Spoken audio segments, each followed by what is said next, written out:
Matemáticas primer grado. Bloque 1. 9. Existencia y unicidad 1. ¿Cómo probar hipótesis?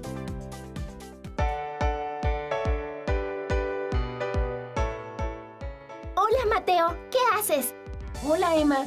Quise trazar algunas rectas para medir sus ángulos con el nuevo transportador que mi mamá me compró. Pero sin querer lo rompí. Ahora no sé cómo hacer para saber cuánto miden. No te preocupes. Te ayudo. Vamos a resolver el problema. Tracemos una línea y una transversal a esa línea formando la siguiente figura. Agreguemos letras a los ángulos. Ya sabemos que el ángulo A es igual al ángulo C porque son opuestos por el vértice. Pero ¿cómo lo podemos comprobar? Utilicemos el símbolo de ángulo. El ángulo A más el ángulo B es igual a 180 grados y forman un ángulo llano que mide 180 grados.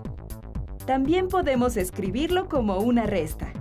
180 grados menos el ángulo A es igual a lo que mide el ángulo B. Por la misma razón, sabemos que el ángulo B más el ángulo C suman 180 grados. También podemos escribirlo como una resta. 180 grados menos el ángulo C es igual a lo que mide el ángulo B. Entonces, el ángulo A y el C son iguales, porque los dos suman 180 grados con el ángulo B. También podemos demostrarlo restando, porque cuando a 180 grados le restamos el ángulo B, nos da el ángulo A. Y cuando restamos a 180 grados el ángulo B, nos da el ángulo C. Mira el resultado de estas restas.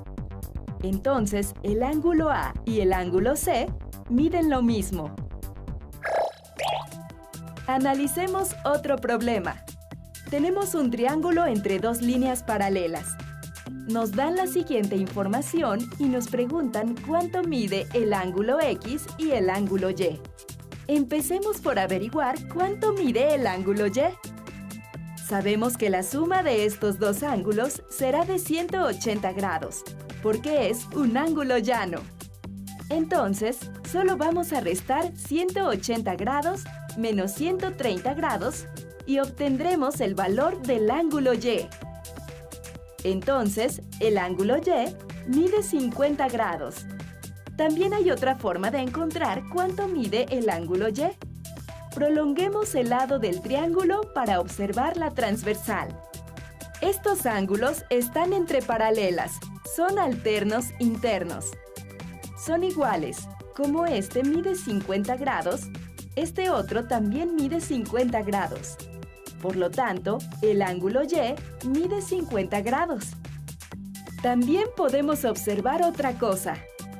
Este ángulo es opuesto por el vértice con el de 50 grados, así que también mide 50 grados.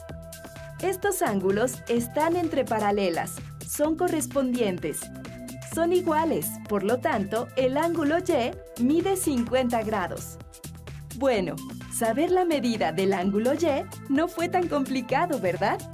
El ángulo X parece más difícil, pero solo tenemos que observar un poco más. Estos ángulos están entre paralelas, son correspondientes. Son iguales, entonces este también mide 70 grados. Estos ángulos son opuestos por el vértice, entonces son iguales. Y también mide 70 grados. Observemos este ángulo llano. Ahora solo tenemos que sumar la medida de los dos ángulos que ya conocemos. 50 más 70 igual a 120. Después restárselos a 180 grados y tendremos la medida del ángulo X. 180 menos 120 igual a 60. Entonces, el ángulo X mide 60 grados. No fue tan difícil, ¿verdad, Mateo? No, ni tuve que usar el transportador. Ahora el problema es, ¿cómo le digo a mi mamá que rompí el que me compró? ¿Puedes explicarle que fue un accidente? Sí, seguro entenderá.